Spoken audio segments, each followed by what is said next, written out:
All right, everybody, welcome to another episode of the Perceptive Podcast here on Game Wisdom, where we examine the art and science of games.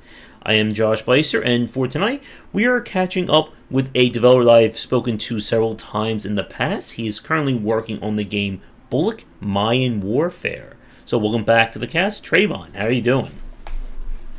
I'm doing good today. Excited to be here. How are you doing today? I am hanging in there, keeping busy, trying not to think about the oncoming deadline on my next book. Oh yeah, I get it. You said number five, right? Mm-hmm. Yep, I Yeah. have Deadline officially 31 days left to get it done at the time of this this stream that we're doing. 31. Are you with the publisher? Yep, Oh yeah, that's a hard deadline, man. Oh, yep. that's a hard deadline. Like I would I have like to. 31 days. Yeah, I would like to say that I'm about like halfway to three quarters done, but because I'm talking about like ethical free to play design, that's probably a book within the book. So I have no idea how long that part is going to talk about. Are you editing right now, or are you still Still writing. typing it out? Oh yeah, still typing. On top of 31 everything days. else. How many pages? Uh, right now, I'm not sure. I'm at about just over 23,000 words, though. And I'll still just no. spend almost 31 days. Yep, still going at it, so gotta keep on typing. And I gotta prepare for my top 10 games of 2021 list, too. So it's gonna be a very I look forward busy to seeing that. holiday. I look forward to seeing that. Yeah, I'm interested to see the other indie games out there because I haven't really been paying that much attention to the indie game development group. You know, the main development group on Facebook. I haven't been. uh, You know what I'm talking about? a little bit. I haven't been on Facebook in a while. You live on Twitter. Yeah. I got. Yeah, that's why when I had when I got went back on Twitter and then I was discussing the podcast with you, I made sure to just keep messaging you on Twitter because I realized you're mostly on Twitter. Yeah. So I get it. But yeah, like I'm interested. I gotta start looking at what's around me and see these other indie games. So I'm interested to see your list. Mm-hmm. All right. And I do see that you're still kind of bringing up a little bit there. If worse comes to worse, we can turn off your you can turn off your video. That should help with the bandwidth, and we'll see how things go there. Oh yeah, that makes perfect sense to me. Yes, just let me know and I can do that. Okay. So it has been quite a while since we last spoke. So for people tuning in who have not seen the last cast, can you talk a little bit about who you are and what is Bullock? Okay, so I'm Traevon Taylor, the lead developer at Ninja Five. We're a team. Well, now we're a team of six people. He's welcome a sixth member, Douglas, our musician. Shout out to Douglas. He creates awesome music, which you will hear soon in the trailer and in the gameplay. I feel as though it's the type of music where you just pause the game just to hear the music. You understand what I'm saying? Mm-hmm. Okay. So yeah, we're building a Buluk Mayan Warfare. It's an Aztec Mayan themed video game where you use magic and a sword against rival tribes, and you're going to repel an invasion. I'm not sure if who's invading is obvious. I can state who's invading, or you guys can wait until the game comes out or the trailer, and you'll see who is invading. You want me to say who's invading? Up to you. Uh, well, the guys who destroyed the Aztec Empire, they're invading your land now. So Mhm. you're gonna deal with a civil war, and then after you win the civil war, you're like, oh no, we got these guys. They just destroyed the Aztecs. We gotta defeat them now, but we just won a civil war. That's pretty much the premise. You use sword and magic against these tribes, Mhm. rival tribes. And I know that you've been working on this one for quite some time, and it's something that we've spoken to a lot of developers about. When we start seeing projects get, very long in terms of their development, like what has been, I guess, like any recent or major challenges that have like come up that you've had to figure out as a developer. The major challenges. I would say so. If you look at the game, it looks completely different from when I first revealed it many years ago. Mm-hmm. So it's iterating and improving it to be up to standard, as a commercial product. Let's see, I'm trying to think, where do I start? Mm-hmm. So the combat is completely different. Just overhauling it, paying more attention to what people like in a video game, and we added that to our game to make it, like I said, more suited for a commercial product. Another thing is, since we're getting closer to the end of development, things start popping up that you didn't notice before when you're just focusing on creating. Because now we're fine tuning and polishing, so you start noticing more bugs Mm-hmm. that were there before you didn't really pay attention to because you're too busy creating. And since this is the build that's going to go up online, like we're thinking to ourselves, hey, these bugs need to be dealt with. Any issues that we were putting up with, they have to be fixed before the final product is uploaded online. Like they have to be fixed. So just going in there and like a what they say, a fine, I don't even know the word I'm looking for. You're checking every nook and cranny of the game to make sure everything is in place. Mm-hmm. I would say that's the biggest challenge so far at this point in time. I Mm-hmm. mean, there's obviously more challenges which I can go into, but I'm talking about right now. Those are the challenges. And I remember when we last spoke, I think this would be at least like 2 to 3 years. I know it's been a while. Whew. 3 years ago. Damn. Doesn't feel like it though. That's the strange thing about these conversations. Um, I remember you were talking a lot about the action, and I think you specifically were talking about how, like in earlier versions of Bullock, it felt very clunky to use. That it didn't like feel as responsive as you wanted, and I think that's what led to like that 2 to 3 hour long conversation because we just got on the topic of action game design, kind of action fundamentals, and with the time that you've spent on the game and with your team, has anything else like changed in terms of your thoughts on action design? Yes, I would start with so Ghost of Tsushima came out, and when I played it, I realized there was a big gap in between what we were trying to do and where we were currently at. I mean, we were going in the right direction, but I feel as though Ghost of Tsushima really just bridged the gap. We didn't add any stealth elements, but we realized we were missing counter. We used to have the counter mechanics Mm-hmm. in the game, like when we first built it, but it was too clunky at the time, so we removed it. I don't know what happened this time, but we added counter, and it flows perfectly. We added the parry system, so you can counter and parry attacks. Mm-hmm. Uh, we have made the controls to me feel much more responsive than before. The dodging feels more responsive as well. There's a better flow to the combat. You can lock onto enemies, and there's kind of an auto lock as well.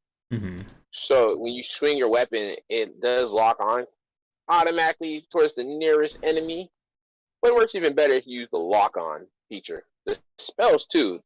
If an enemy's in proximity, if you launch a fireball, the fireball will aim at the enemy that's nearby. Mm-hmm. So over this period of time since we last spoke, I paid more attention to other games that did really well, that had really good combat, to ensure that ours wasn't just bland. Mm-hmm. I Does that guess, make sense? yeah.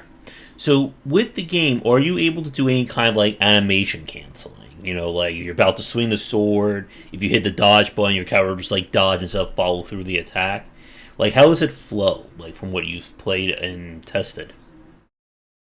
Oh, so you can move cancel if that's what you're asking me. Yeah. Like if you're in the middle of a combo, if you're in the middle of a combo, you can just roll out the way. Mm-hmm. You can stop the combo. But last I checked, if you're already so for our sword Mm-hmm. on the light attacks, there's about 6 attacks in the sequence. I believe once you go past three, the third hit is kind of hard to cancel the combo. I'll have to try that out again.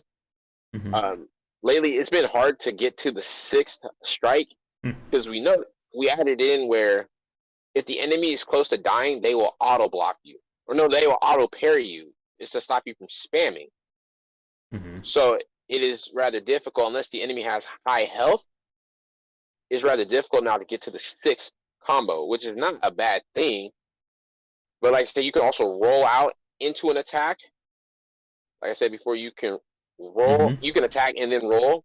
You can also, when you block, you will auto block to the nearest to the attacker.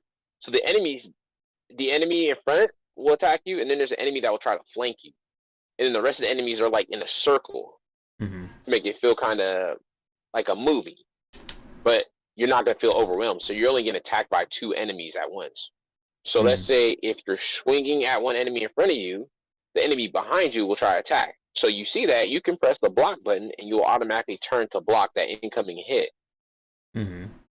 Spells, they flow a lot better within the combat, because I remember in the past, you try to use a spell while you're in melee, it wasn't that responsive. Now Mm-hmm. it's much more responsive. Mm-hmm. And I remember, I think when we first chatted about Bullet, you had, I think, a focus, or you had kind of like the quasi strategy system where you could like move around the map. You could pick, like, I think, where you wanted to go, which would then determine, what resources and rewards. How is that system like? Is that still in the game? Have things changed along those lines? They're still there.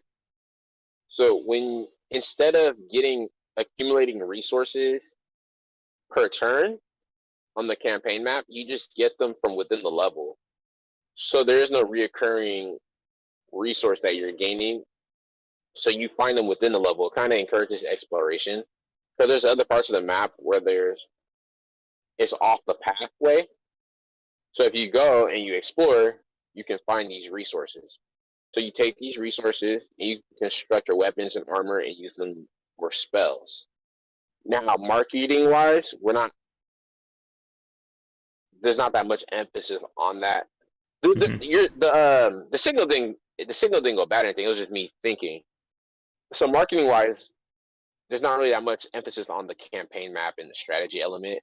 We want to focus more on the action side of it, just because of the audience that we're targeting. You start to realize, oh, that's why you don't really see that many games. Maybe Mountain Blade, I'm not entirely sure, but there's a reason why they don't really market games as, oh, this is strategy and action. Mm-hmm. It just has to do with the target audience. But those strategy elements are there, but we lean more towards the action. So you will still move your warrior around the map to attack cities, but we've also sped up the amount of time it takes to get to a city, just so it doesn't mess up the flow. Because this is not a strategy game.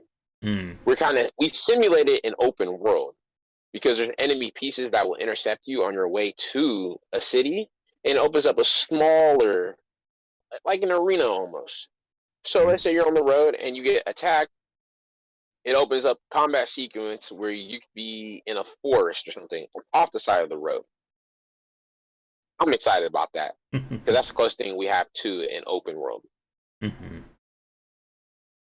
And with kind of like the development of the game, I honestly, for a lot of people watching this, I know I have a lot of students and enthusiasts. What has been, I think, this is what I always like to ask developers when like projects start to get like very long, like we're talking about like multiple years. Like, what has been, I think, like the biggest challenge in terms of getting the game to the point where it is ready? Because you mentioned earlier about how you're kind of getting ready, or you're approaching either a. Are you going to do an early access release, or are you just going to go straight to 1.0? Go straight to 1.0. We'll obviously do the beta, but no early access. I'm beginning to, just from observations, that early access works better for things with procedural, Mm-hmm. like a roguelike Yeah. or a multiplayer. However, we do need and plan on getting as much feedback as possible to improve the game, which we've been doing in secrecy for the past few years. We've been Mm-hmm. sending out demos to get feedback. Like, Mm-hmm. I would ask specific questions, like, Mm-hmm. do you feel overwhelmed by enemies? Do you feel as though this attack right here, which is meant to be a balanced type of weapon, does it feel like it is too slow? Do you feel like you don't have enough blood to start off with? I'm Hmm. asking very specific questions because it's a player experience. I need to know Hmm. how the. I don't want to just release 1.0 and then we just get reviewed bombed with this Hmm. experience sucks. That's why I made the traversal time between cities shorter because it is not a strategy game. The worst thing is someone comes in wanting to play a game like I'm looking at my games. I'm trying to give you an example. You come in ready to play God of War, and it's Hmm. flowing like a Total War game. Hmm. That um, that's what I have so far. Like, as could you answer that question again, please? Because I feel like I went off on a tangent. I want to make sure I'm properly answering your question. Hmm. Yeah, no problem. What I was asking is, what has been like the biggest hurdle or the biggest challenge of getting the game to 1.0? Oh yes, yes, improving it because you get to a point where you think this would be perfect for market, and then you play it some more, and you're like, no, this might not work. Because there was times where I thought to myself, it's like a running joke, like every year, like, oh yeah, this is the year, guys. We're gonna release it. We're gonna release it next month, and then doing some reassessing, you're like, no, this is not ready. So that's why I'm glad Ghost of Tsushima came out because it was just very eye opening as to like the direction. Like, oh, this is it. Gave me a concrete waypoint as to where we're trying to go with the game. Like we're trying to meet that standard. Even though Hmm. we're an indie game, you want to try to meet the standard, of a triple A game. Just because indie doesn't mean it's lack of quality. We don't want Hmm. people to say, "Oh, that's an indie." Like we don't want that to be the crutch. So if a triple A game has excellent combat, we need excellent combat. So it's really just improving, like overhauling, increasing the graphics, making the combat better. Because like you said before, yes, the combat was clunky. It Hmm. wasn't that much fun. Now it's really, really fun. Really Hmm. fun. So I would say that would be the major hurdle, just getting it up to par for a commercial release. Hmm. Yep, and it's something that again, like we've been talking about a lot here in terms of what people expect out of indie games these days. I mean, right now, for those of you watching this, we just saw the Game Awards of 2021, and there were very few indie games actually posted this year. I mean, it's a difference from when we saw, Disco Elysium and Celeste winning in the previous 2 years. And people, I think, I think they've gotten used to the point that indie games are here to stay, and more importantly, indie games are meant to be quality. That the days where you could release a 2.99, 99 cent indie game and get any level of support out of that, I think has gotten harder and harder. And in a lot of ways, it's good that it's pushing developers to kind of go big with their games.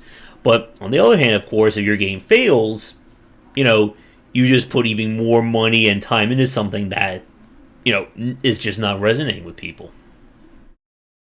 Don't put your life savings into a video game. You just put in what you're willing to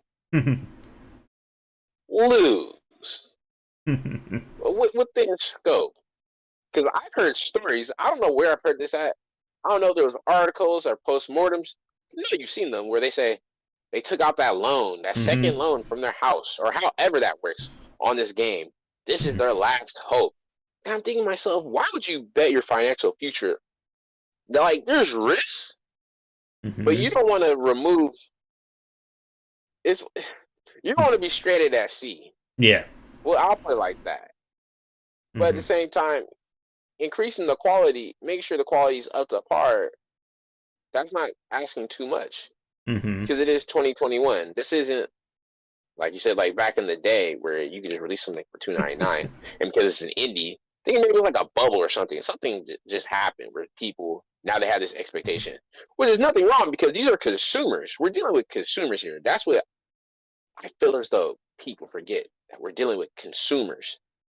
So the product must be up to par. Hmm.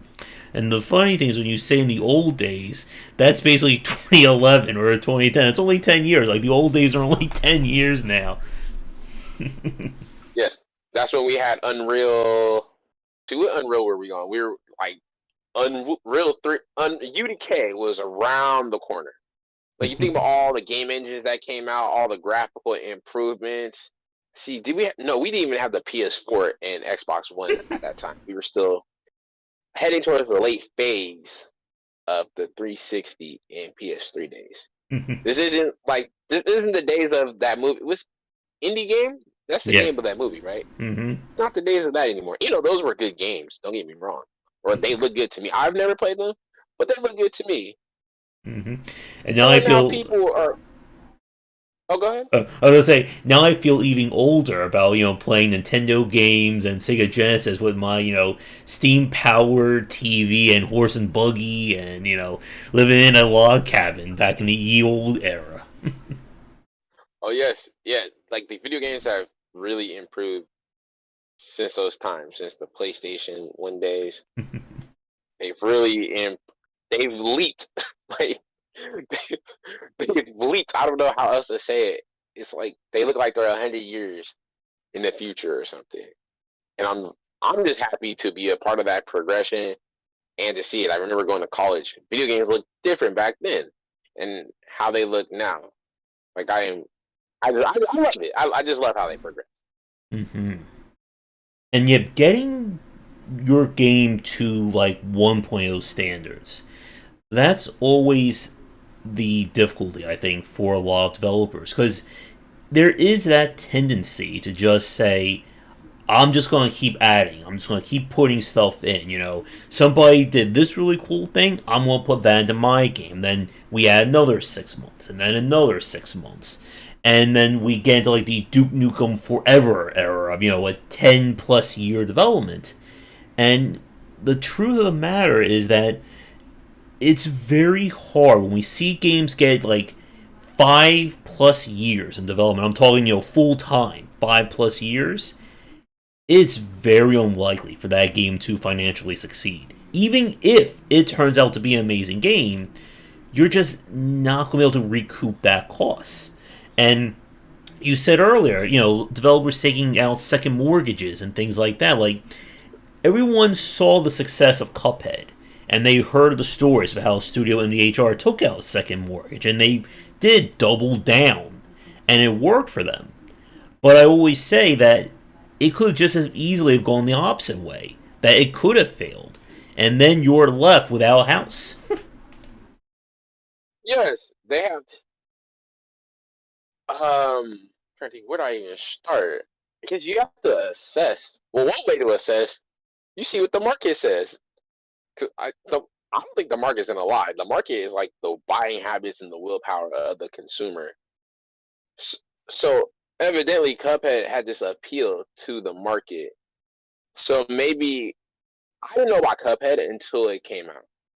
I've never seen. I don't remember anything in regards to the development until maybe right before the game came out. I seen it was a random video on Facebook. Um, I'm thinking maybe they were. What did it say here? I never made. See, this happens every time. I forget that there's a chat right here, so I'm just looking at the chat. Okay, I'm assuming they showed off a prototype. They showed off some part of the game to their target audience, and they got the response they wanted, and that told them, "Hey, it's time to double down." That's what I'm thinking, or they just went for it.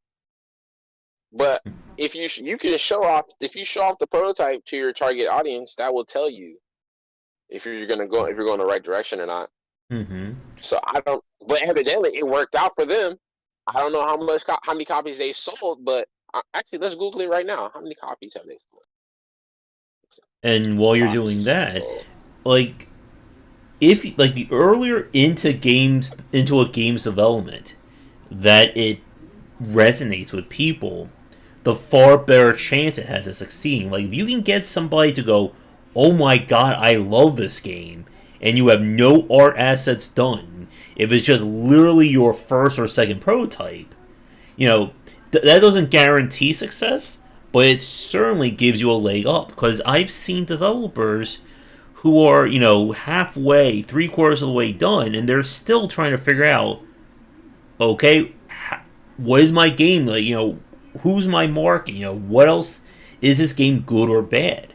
And so much of I think the success of game design is having good game dev skills and being able to manage people, being able to get that feedback. Because you've said, of course, that you've been keeping Bullock very much under wraps, doing private play testings and sending out to people. Because the one of the biggest lessons, I think this is something for every indie developer watching us live record right now, is that you really only have one shot when you announce or when you reveal that game. If that first reveal is not amazing, if it's not resonating with people, you're just not going to be able to recoup that or not be able to recover in a lot of those cases. Because you need that initial wow factor to really start your marketing. You're talking about the first impression. So if Yeah. they have a bad impression of the game initially, then they're gonna tune it out. Mm-hmm. That's what. Okay, no, that makes sense. Luckily for indies, I'll tell you something right now. As an indie developer who's first starting out, embrace the fact that during your development, that the world doesn't know about you. So I'm gonna explain something to. We went over this before on the last cast. How after the Kickstarter, I realized the world doesn't know about the game, and that's actually a good thing. So, hey Traevon, hey John, oh hey Bob. It's just funny how I randomly noticed the chat to the side. Hello, Bob. Indie developers, when people first start off with their creative endeavors, I think they overestimate how many eyes are actually on their project because they look right. Like the social media here will mess you up. You start getting views. You start getting 1,000 views on a video, and you think like, "Oh, the world knows." No, the world doesn't know who you are. Embrace the fact that less than less than 100,000 people know you exist. Your game exists. That's a good thing. So then now you can, yes, maybe 10,000 people know who you are, but you can get feedback and properly improve the game before the mass market knows about it. So that way you don't ruin that first impression. So maybe you have messed up the first impression with 20,000 people, but there's a whole bunch of people on this planet, and you barely scratch the surface. So you can keep improving the game, and once it appeals to the small scale of people, then now you're ready to let the whole world know. The reason why I know this is because I checked my stats when I did a Kickstarter. I looked at the Facebook the trailer, and it was like I think a reach of only I think maybe 29,000 people, and Mm-hmm. that was eye opening to me. That said, whoa, like I haven't even scratched the surface yet. So embrace that, and Mm-hmm. you all right though. I can see the first impression it can mess it up because they have like a bad impression. They'll just tune you out. Mm-hmm. And you seen it before with like a multiplayer game could launch, and there's so many bugs that the players just go away, and now they're not willing to give it another chance. So there's Mm-hmm. just different aspects to it besides this, like the visuals and stuff. Like the experience. The experience is bad on a mass scale. Yeah, you kind of messed up there. Yep. And with Bullock again, like I remember, I think when our very first conversation, that was either before or I think right after your first Kickstarter for the game, and First conversation was in 2016. whew, I'm glad somebody's keeping track of these things because I have my mind is gone in terms of days and dates and such. And with Bullock in particular, like keeping it quiet for so long, I guess what was kind of like your main decision? Because again, like going to Kickstarter, that is very much a public thing. I remember you started the YouTube channel for Bullock, and there was a time that you were being far more active in terms of promoting it. What was the decision to like once again go back dark, and then waiting for like I'm assuming like this is like one of your ways of revealing it again, but what was the decision to kind of like hide the game or work on more privately as opposed to more of a public or transparent development? Hey, Josh, so first I'll say this. We got a trailer that's going to drop very, very soon. And it's going to, I see, I'm not going to hype it up. No, I'm not going to.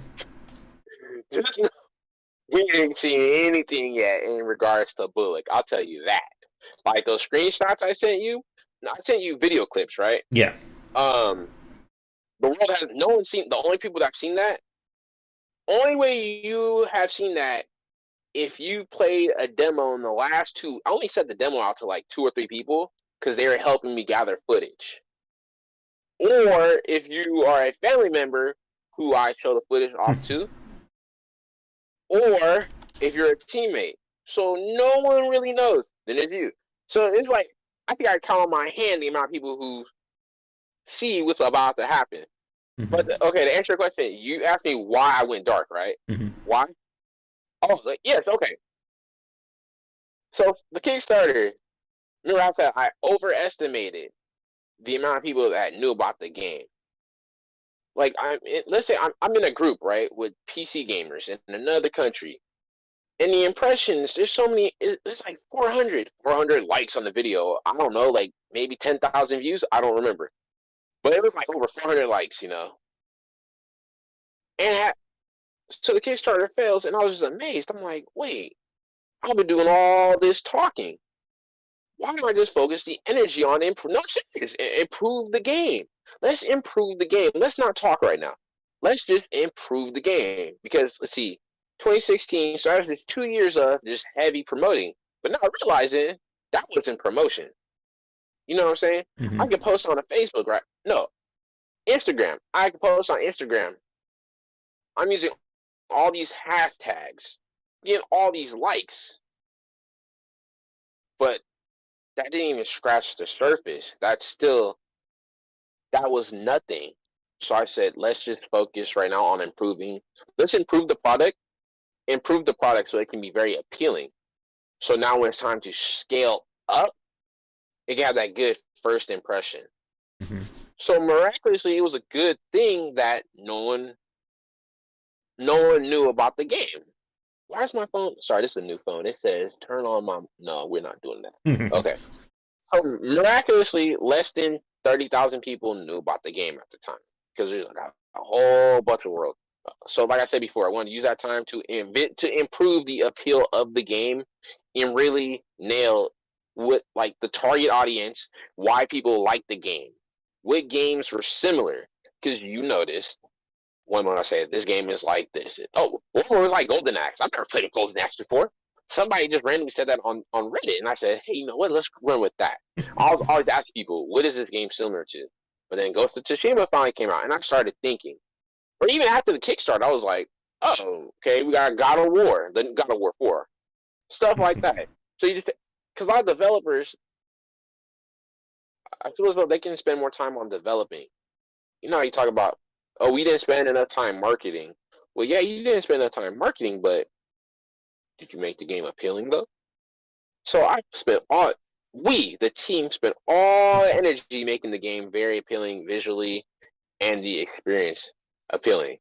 So then now we're at the time now where we can scale up. We can really focus on that energy I put in before and learning the tools and how to properly market and stuff. Now we can really scale up. That's my answer as to why we went dark. And Mm-hmm. plus, if you compare what it looked like before and now, I needed to stop posting so the internet can slowly like die down on the like. Let's see how I explain this. What would be? I want to contribute more to the image that was there because I want to improve it.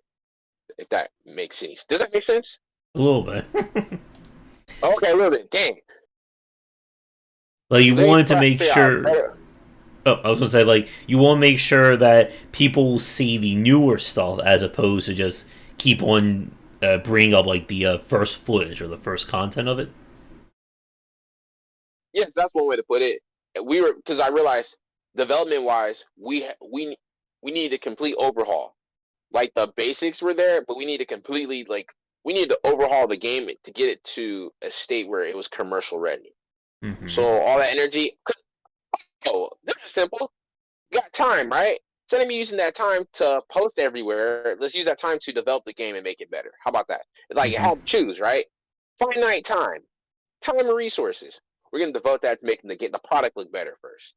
Let's make the product look better. Because we're trying to market it, and it's not good. It's not going to do anything. So when they talk about we didn't market it, yeah, it doesn't matter. The product's not good. Your marketing is not going to really do anything. So let's put the energy into making the product good first. Then we can properly market it. Mm-hmm.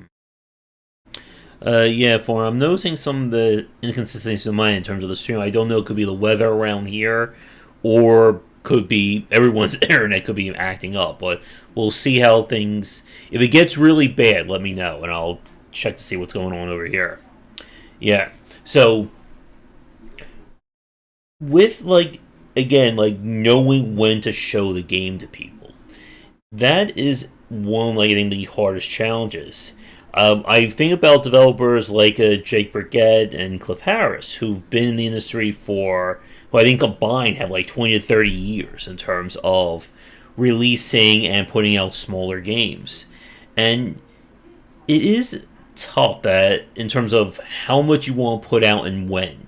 So I guess to kind of lead in or to go from that point, if you're starting to put out trailers and starting to put out the word out, do you have an estimate of when Bullock will actually be released? I'm gonna make sure I understood your question correctly. You said that after the trailer, Yeah, like now that you're starting like, to like do like more marketing, you're starting to put the word out more. Like, how soon, or do you have an estimated date for when you're going to release the game? wait. So first of all, I don't even think so. This effort. So what I'm doing right now, just in terms of me, uh, no, actually, so I, I want to aim for January. That's next month. That's what I want to aim for is January. Mm-hmm. Because like I said, I haven't begun to market the game. Mm-hmm. So what we're getting right now, what I'm getting right now, like me posting, that's not even there's any response I'm getting. That's not even the surface of what it's gonna really be. Mm-hmm. Does that make sense? Yeah. I can explain that in a better way if I need to. If someone's let me look at the chat because if anyone's confused, I will explain that in a whole different way. Yeah, and I think one of the big things about when it comes to the marketing push to the game release is that you really do need to give your game time to breathe in terms of marketing. That like I've seen developers who will wait, 6 months to a year from when they do the marketing to when the game comes out. Because I think one of the biggest things is that you need to, you know, do enough marketing before the game comes out because you need that initial push. And it's something I think we're seeing more and more games suffer with. That if you release your game and in 3 months of release you get maybe 20 reviews, 30 reviews, you're in big trouble. You what you want is you want that first day or ideally that first week to be as monumental of a push as you can, especially if you're releasing it on Steam or any major digital platform. Because this is something that Shark and I talk about when we do our store page reviews, that if your game does well, Steam is going to market it more. And if Steam markets it more, it means more people are going to have a chance at seeing it. And it's very much, I think, a lot of cases for, feast or famine. That either it does really well and keeps growing, or it just drops like a lead balloon. And Foreign is mentioning Among Us. And Among Us is definitely the exception to this rule. That nobody could have predicted that the game blew up 2 years after it was released. But like we said earlier, in terms of mitigating the risks, that you don't want to release a game and your whole business model is we're going to hope in the next 5 years that somebody plays it and it blows up. Because no, That's a bad move. Don't do that. Yes. I'm glad you said that because a lot people don't really like the exception. Yeah, that's an exception right there. Mm-hmm. I think they blew up because somebody streamed it, right? Like some Mm-hmm. streamer got a hold of it. Am I wrong? Yeah, it blew up. I believe I want to say in from a Brazilian streamer or a Brazilian YouTuber. If anyone can uh, uh, make sure of that, let me know. But yeah, like it was dead here. Like it was, maybe like less than like 50 reviews or like only like a few hundred purchases, and that was it for 2 years. And it blew up, and I feel that again, and this is something that I'm sure I said this on one of our previous casts. 9999 TY says soda poppin', which I am too old to know who that is on YouTube, but or Twitch. I'm going to find out who that is. But it's something that I've said like many times. I'm sure this is probably one of our casts that a lot of developers I think still struggle with understanding why a game succeeds and fails. And if you're not constantly analyzing the market and not seeing, why these games are doing well or they're not, you're just akin to throwing, spaghetti on the wall and hoping that it, turns into a Picasso at the end. I think that's an accurate. What you just said is an accurate description of doing stuff like that. I will say this: that when we release the trailer, if we don't get enough of a response that's ideal, then of course we're gonna push the game back. Something just popped up on my screen. Of course we're gonna push the date back. We're not a AAA studio. Well, no, AAA studios do it all the time. They always push the dates back. Hey, we'll push it back by like a year. Cyberpunk. Well, no, let's not talk about Cyberpunk. I'm sorry, I'm not gonna go there. He said, "What is Buluk Mayan Warfare?" It's funny you should ask. I will get to that later. I'll have to tell you, man. You Sword and Magic is some Aztec Mayan thing video game where you Sword and Magic and you fight rival tribes and you repel a foreign invasion using magic and a sword, mainly fire magic. Like I'm saying, release the trailer. We don't get enough of a response that we want, then yeah, we're gonna push the release date back. In order to get enough fans. I like what you said though, because this is something I learned. I tuned in on your cast. There's a time you were talking to Shark, and I think I asked a question, and it was very enlightening in regards to like their day one sales. You get enough because all platforms do it. You get enough sales within the first day to a week, the platform they will run it for you because now their algorithm says it's like Facebook. Like Facebook, if you post something that does really well, Facebook's gonna keep showing it off. So it becomes like a wildfire. Like you want to get as many. Yeah, you want to get as many day one sales as possible. I do ask Among Us, so they're dead for the past 2 years. What were they doing to market their game? Like, I would like to know. What was it that they were doing? Because look, so check this out. This guy, right? I'm not gonna say any names, but there's some games out there where a big reviewer they show it off, but the sales though, it didn't do well. Examples. I'm not gonna say any names. I'm not gonna do that. But I appreciate So we know just because you put a game in front of a big reviewer doesn't mean it's going to go anywhere, even though this big reviewer is always getting views. So I'm suspecting now. This Soda Pop, he got a hold of it. Whoever this audience he showed it to, that audience right there. That was a hit among them, and that's how. Oh, I didn't mean that now. Among Us, among them. I didn't. That wasn't on purpose now. So whoever he showed it to, his audience must have been the core audience of the game. So, like I said, I didn't know about Among Us. I don't know what they did in the past 2 years. Maybe they weren't. Thanks, man. Hey, foreign user, man, I appreciate that. Thank you so much. Thank you. I appreciate. I just read your comment, man. Maybe they weren't showing it to the right audience. They didn't know who their target audience was. So I'll say, like with me, after the Kickstarter, I really did some research as to who was my target audience. I mean, I was on the right track, but I needed more, though. I needed more. I needed to know because it was a bigger market than what I thought. So I needed to know how to properly market to them. And your audiences can be different people. You might have an audience over here, they like the game for one reason. You got another audience over here, they like the game for different reasons. So figuring out how to market to all of them, like separately and together. So I'm curious as to how were they promoting the game? Because if the game was dead for the game looked the same, right, for the past 2 years. I think for the most part, like there was just again, it's almost like near impossible to check now, but like when we first looked at it, like there weren't really any updates to it. Like they were planning, I know they were working on a sequel to the game. And then of course after the first game blew up, they canceled that and they kind of, or I believe they're now integrating all the things they were planning into that first game. So if visually, because like I said before, we've seen it where a big streamer gets a hold of something and it doesn't go anywhere. And if Mm-hmm. the game looked the same, then it must be they were showing it to their target audience, or they were showing it to enough of their target audience, and they were over. I'll use me example, overestimating the reach. Mm-hmm.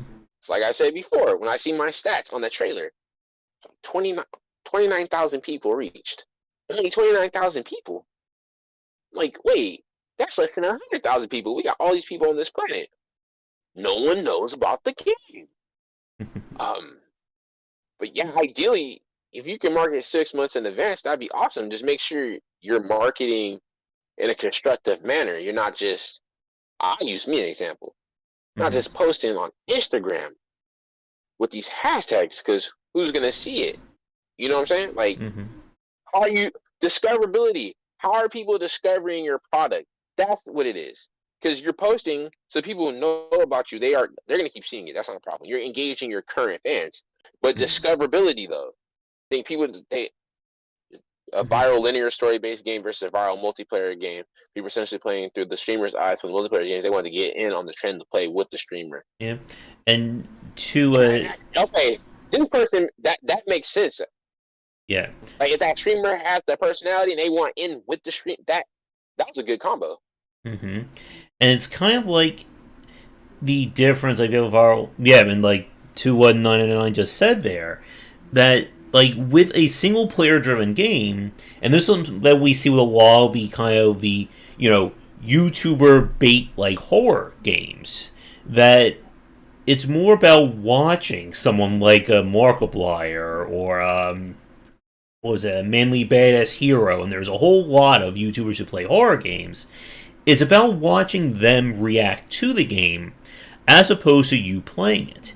So, in this respect, yes, you can have 500,000, 1,000,000, 2,000,000 eyes looking at this game. That doesn't mean they're all going to just immediately run and buy that title. With multiplayer driven games, there is that greater push, and it's one of the reasons why multiplayer has become one of the more popular genres to develop for. Because now you can play with that person, you can play with your friends, you can, you know, every multiplayer experience is different. And like I said, like I'm trying to play like Dead by Daylight in between the maddening typing of my book, and a lot of that 31 days.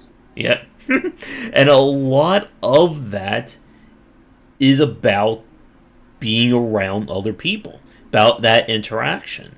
And I think there is a greater chance for a multiplayer game to snowball than a single player driven game because of that. I would say so. It's just like people are going nuts over the. You see how they released the multiplayer for Halo first before they released the Mm-hmm. campaign. You broke the internet. I'm Yeah. just thinking, like the multiplayer. If you create a great multiplayer experience, Mm-hmm. viral games has to have a way for a player to have a unique experience compared to others like roguelites. Yeah, Mm-hmm. that's what I'm saying with the early access. Why do an early access on a single player game? Because on a single player game, this is all I want to know. Like you want to talk Yep. about balancing. Like, is this doing too much damage? Like, I can ask maybe less than 100 people, less than 100 people when it comes to this experience. Now, obviously, when I scale up with a beta and I expose it to the whole world, I'm going to look at their feedback. But you really want to do your early access for your multiplayer, for your roguelites, like the procedural stuff, because the Mm-hmm. experience is very varied. So having all those people giving that feedback, I mean, feedback is good, for everyone, but in that situation, like you particularly, like you really need to do, yeah, early access is smart. Yeah. for that situation. And I would also add to that if you that with early access today, people still demand a higher level of quality. It's not I'm going to take my very first prototype, put it on early access, give me $24.99. And the thing that I've seen a lot lately is that if a game launches in early access and there are issues in it, I will most likely still see those issues when that game was released at 1.0. Like, if there are Well, systemic issues with this game, like if the gameplay is not working at the most basic level, that's not something that can just be fixed through simple playtesting. That's going to require an almost rebuild of that design. And I think developers still fall into that trap of waiting far too long to make use of player feedback. Like, I've seen games release at 1.0 that I will play within 20 minutes, sometimes even within 5 minutes. I spot major UI UX issues, and people in the forums are saying the exact same thing as me. And the developers say either, "Oh, we never thought that was a problem," or "Oh yeah, we'll get that fixed in like a month or two of patches." And I'm just sitting there going, "No, like if it was an issue that bad, it should have been fixed before you put it on 1.0." And there's definitely that, again, as we said, that you really only get one shot at getting somebody's attention because there are way too many games out these days. Um, the last indie game festival, I played about, I think it was like 75 or 90 games in 1 week, and I can't even remember most of those games that I played, which is why I use the Steam wish list. But again, I don't need to, the game can't hold me hostage to play it anymore. If I don't like a game, I have 89 other games from that list I can just immediately go to. right. That's why you let's say you use me as an example, release the trailer and the beta, start getting all this feedback, then yeah, of course we're gonna push the release date back. That's to understand. If you're receiving feedback from, like I said, the buyers, like they're the willpower, or the market is like the willpower of the buyers, right?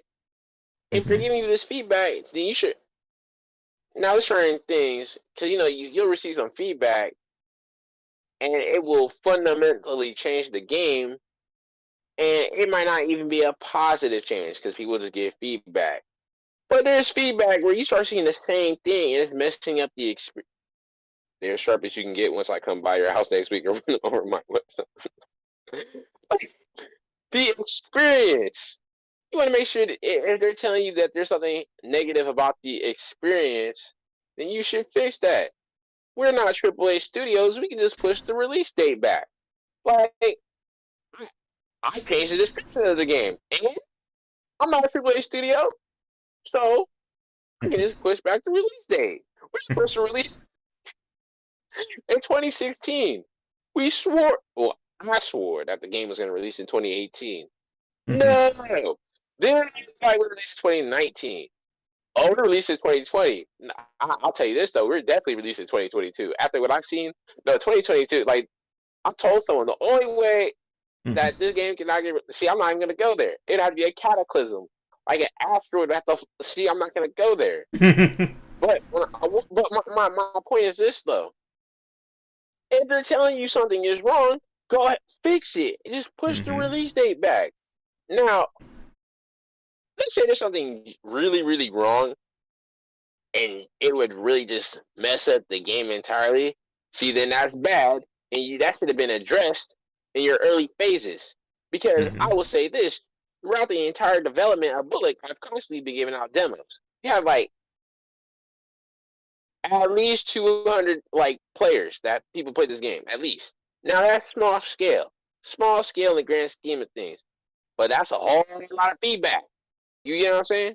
Mm-hmm. I'm pretty sure you can get good feedback from 200 people because I get good feedback from 5 people. So what I'm saying is you should be testing along the way. I didn't say promote the game along the way to the masses, but you should be getting feedback along the way in your development, because you don't want to get Mm-hmm. to 1.0 talking about a patch. No patches. My goal is, if we're doing a patch, it's because it's an alternate main menu or something. If it's a patch, it's because we're giving you more content. Mm-hmm. Like, there should be no reason why there's a patch after 1.0 and it's to fix a major issue. No, because I'm gathering feedback along the way. That's my Mm-hmm. thoughts and opinions about it. Yep. And it's unfortunate that for a lot of the games that I played, that have been like really fascinating. That in some cases they'll release a 1.0 and it just doesn't do it. Like it doesn't resonate with anyone. It's not exciting to people. There was a game that I played, a Hell Sign, that I really loved. There was a ton of potential with that game, but it just never went anywhere. And that's kind of like that risk when you start doing early access and kind of more public development. That when all eyes are on your game, it means everyone is going to be looking for any single thing to kind of throw doubt in that game. I mean, if you visit any early access forum for a game, someone will always say, "Is this game dead? Has the developer run off? Is it even in development anymore?" I see that a lot. Like, whenever I look at the early access games. What was the name of the game you just mentioned? Hell Sign, HELLSIGN. SITN. GN, like sign, like a stop sign. Oh, hell sign. Mm-hmm. So this, how are you as a developer? No, okay. Let me reword this question. I would say this: you should be getting feedback along the way. Like, you Mm-hmm. should, you can find people who are just outside your circle of friends. I'm talking about outside your circle of friends. You can find people who can leave feedback, who will play the game. But it is possible. We have NDDB. Like, NDDB, the newest, they push the newest thing. That's why you see someone post on it for the first time. It's like it's number 20 on the list or something. What I'm saying is, Mm-hmm. that's the, I can see, yeah, you want to be quiet. Like, don't confuse promoting the game with testing, QA, getting feedback. Mm-hmm. You want to get this feedback. You want to, because it's the experience. I always say, I don't want to get killed on my reviews. I don't want to get killed. So let's Mm-hmm. make sure this experience is good before we launch it. You get what I'm saying? Mm-hmm. Like, there's games where they're not for sale anymore. Mm-hmm. They're not for sale anymore. And I ask myself, I'm like, I wonder why. Maybe it was the experience. I go look at the reviews. I'm like, oh, and we're talking like single player games. Like, ooh, you guys should have got that fixed. And Mm-hmm. it amazes me that these people, they can get like all these eyes on their game, but they didn't get the appropriate feedback. They just, like, you get 100,000 Mm-hmm. views. That part amazes me. You get 100,000 views on your trailer, but not enough feedback to improve Mm-hmm. the game. Yeah. Yeah, you want to, you implement that feedback. If they're telling you something, if other people telling you something is wrong and it's the same thing, you want to, let's fix the core experience. Test it out along the way. Don't rely on the patch to fix the game after people spent their money after it's been released. Kind of messes. Yeah, I'll leave it at that. Mm-hmm. Yeah. And I think getting back to Bullock, like with like the feedback that you've gotten for it, I guess what has been trying to think how to phrase this. Like, what has been like the strongest like opinions of people who play? Like, what have been the things that somebody said this and you just rushed out and said, we need to put this in the game. We need to change this. What has been like kind of like the overall attitude of the playtesters? So this lately the feedback I've been getting has been kind of, it's, I'm trying to think how to word this. The positivity, I say to myself, do I need to tell like different people the game? Because I need you to tell me what's wrong with this thing. Because I think what was happening was we got to the point where we just start fixing it. Like I would keep playtesting a level over and over again. I keep playtesting it because you know why? Because I'm constantly comparing it to Tashima, like the combat. I'm like, this isn't you're totally between. Oh, he's laughing. What are you laughing about? Okay. I'm constantly comparing. There's the time where I'm playing Ghost of Tsushima. Like, what's up with combat? There's no stealth elements. We're not no stealth. But I'm comparing with a AAA product, iteration by iteration. I'm like, no, this doesn't feel AAA. Like Tashima's combat. I'm just gonna throw it out there. It doesn't feel like Tashima's combat. It doesn't feel like God of War's combat, right? God of War 4. So I go back. I'll keep playtesting. I keep playing the game. So I love those games. I play it, but I'm playing them now to see what is it I can get from there to improve Bullet. So I go back to Bullet. Okay, take notes. Okay, programmer. I have Sam. Sam is a wizard, by the way. That guy's a wizard. Sam. Well, hey man, we need this in the game. Okay, he has it. Playtest. Okay, what's different about what we just added versus what I see in this AAA product right here that did really, really well that people love? Okay, let's adjust this here. Hey man, we should adjust this. Like I'm gonna start talking developer jargon, but global variables. So global, where you don't have to go into the code to adjust it. You can just adjust it in editor rather than going into the script to adjust it. I'm adjusting numbers now because now I'm like, maybe it's the timing of the counter, the timing of the parry. Let me, me as a developer, the game designer, let me adjust. Well, he's the game designer too. I consider him a game designer. Yeah, he's a designer. The programmer. Let me adjust it. And if my adjustments aren't working, then I need to have a talk with him and see, hey, this is what's wrong. Can this be adjusted?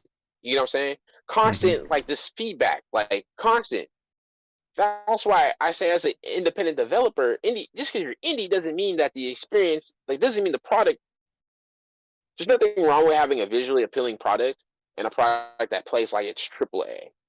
So I'm constantly cross-referencing with my examples. What I want the game to be like. I'm constantly cross-referencing. I feel like I kind of went off on a tangent. Could you ask that question again, please, so I can make sure I properly answered it? Mm-hmm. Like, what has been like the overall feedback or reception from playtesters, and what have been like major elements that they've said that you've had to like work or adjust? Okay, so now I got to go further back into the Rolodex. Further, actually, we can pull it up right now because they give me notes. It's just that it's been many months now since the last negative feedback versus what we're getting now. Let's see, I'm looking right now. Come back. Okay. Oh, those are my critiques. Okay, that's it. That's the other thing. Seemed like they had less critiques than I did because I'm comparing it to the AAA product. Okay, I'm going into my downloads right now. I'm gonna, cause I'm gonna read the feedback.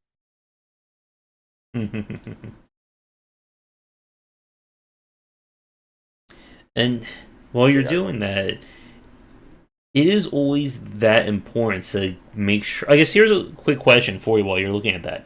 What kind of tool do you use to kind of like record or keep track of all like playtester feedback? Microsoft Word and Google Docs. I'm not joking. I'm being very serious right now. That's literally what I do. Why complicate it? It'd be different if this was a multiplayer game and this is like Halo's multiplayer game. We got all these people working on the project. There's only about six of us. A simple Google Notes, like Microsoft Word and Google Docs, is perfect communication between two Mhm. people who are they got their hands on the core experience. No need for Excel sheets. Now Excel sheets come into play now where you're comparing the stats. Let's say you have weapon damage, and Mhm. this is where it's currently at. Okay, let's try this one right here. I could have sworn. Is it? Let's see, I'm opening Microsoft. Use VS only. Okay, here's one. This one was from. Let me check the date. This was from July. July. Not to swear in July. I said we were launching in August. Okay. So the combat mechanic notes: the spear following up with a normal attack after the combo finish is what? Stop this. The character just freezes for a few seconds as you pull off another combo, which leaves you open. See, I don't understand they're saying that. Okay, that one was kind of confusing. See, like the impact on the sounds, they need to be higher. You know, you hit an enemy, the sound needs to be higher. Mm-hmm. Alternating move cancel right here. Here it was. So we got feedback from move cancel back in July 28th. Mm-hmm. So are you saying we didn't have move cancel back in July? Mm-hmm. Do you understand what I'm saying? You see what I'm saying? That's Yeah. why you always, even though I'm not promoting, I'm still interacting with the players. So alternate between heavy and light attack should have cancels, meaning if I start light attack, oh, this is from Danny. Danny, I know, Danny, if you're watching, yes, we implemented your feedback, okay? Which he knows because he keeps playing the new demo, so he knows. So it should have move cancel in between the combos, which we went over earlier in the podcast. The other one was, so you change the role. If you use the keyboard, right? No. Mm-hmm. The controls. You played some games where the controls were kind of messed up and it messed up your experience. Mm-hmm. Right. So we got feedback on our controls. Yeah. You used to roll in order to roll, you used to have to press the left trigger in the stick in order to commence a roll. What's that nonsense? You should press B. If you want to roll out the way, was it B? Or I think you just press B in order to roll out the way. That's so simple. That's super simple. The spells, we remapped the spells. Let's see. Spells should be mapped to right bumper and right trigger, which yes, we did that. The blocking, your rolling used to share the same controls as your block, which doesn't make any sense. So blocking is left trigger is only tied to your blocking. So if the feedback we were getting was on the experience of the game, how to make it flow better, the controller scheme, which we cross-referenced that with the state of the game and our AAA examples, because the people who are giving us feedback, they also play the same games that we're aspiring to be like. So that helps out a lot. Does that make sense? Yeah. Oh, yeah. And like UI UX, I think are very important when it comes to these kinds of games, because like everything that you were just saying in terms of suggestions were UX issues that people were having frustration with how to control the character, and those are things that it doesn't matter what else you design on your game if the basic controls are horrible to play. That's it. And I've quit games within 5 to 10 minutes because the controls frustrate me, or it doesn't feel right to play. And this is again why that kind of playtesting and why that feedback is so important. Yes, that is exactly why it's very important, and know what you're trying to do. So don't just create in a vacuum. This should be an example of what you're trying to achieve. Like I say, you looking at that AAA example. That you look at the AAA example, and it will help you get there as well. That's why some of these games that you see that got taken down from Steam, I think it was because of the experience. That's why they're getting so many bad reviews. So it could be bad controls. There's nothing like playing a game and you're saying to yourself, these controls suck. I'll say this: Witcher 3's controls is a vast improvement. I like Witcher 2, but I'm just saying though, Witcher 3's controls is a vast improvement to Witcher 2, which I feel as though when they're developing Witcher 3, they said we want to branch out to more action. We keep the RPG because it's an RPG. People, the fans are RPG, but let's add some. Let's get it closer to an action themed game as well, so we can appeal to even more people. It's like Mass Effect did that from Mass Effect 1 to Mass Effect 2 to Mass Effect 3, and I've heard Dead Space did that too. That's what I've heard. Never played Dead Space though. So you want to make sure, if your controls are faulty, it's gonna mess up the experience. And after we adjusted the controls, the combat that helped with the flow of combat. Yep. And it's why you need that level of iteration, especially during the playtesting phase. That if your game is 1.0 or 90% done, and people are still saying your game controls horribly or I'm having trouble playing it, that is definitely a red flag. And unfortunately, like we're joking about this, but I have played games at 1.0 that have had major issues. There's a game that I played. This was earlier this year. It's a kind of a isometric Dark Souls like. I forget the name of it, and we played the This year? demo. What was that? This year? Yeah, and I Oh, don't okay. remember the name of it. I think it had to do with. I think you were like the devil, or you were a demon, or something along those lines. It's hard to keep track sometimes. And what happened was we played the demo, and I just had really bad experience with it. It just didn't feel right. And between that demo, when they did 1.0, they actually fixed those issues. And it is a world of difference. But one of the points that I keep hammering home to developers is that when we talk about UI UX issues, they're really in the grand scheme of things not that hard to find because people are going to complain about within the first 10 minutes of playing. Like if it's horrible to swing a sword or dodge in an action game, you don't need 30 to 60 hours of gameplay to figure that out. You'll know that after the very first fight. And we can definitely see a difference between games that have had adequate playtesting and taken that feedback and games that haven't. Yes, that's why I am constantly testing the game. I, like I say, I'm pointing out issues, and I'm asking players, hey, are you finding these same issues too? Like, there's some concerns I still have. That I'm like, hey, let's fix them. This is like in regards to the campaign map and stuff. So I identify them, and I tell our programmer, hey, like this should be fixed. Like Mm-hmm. that's why you should.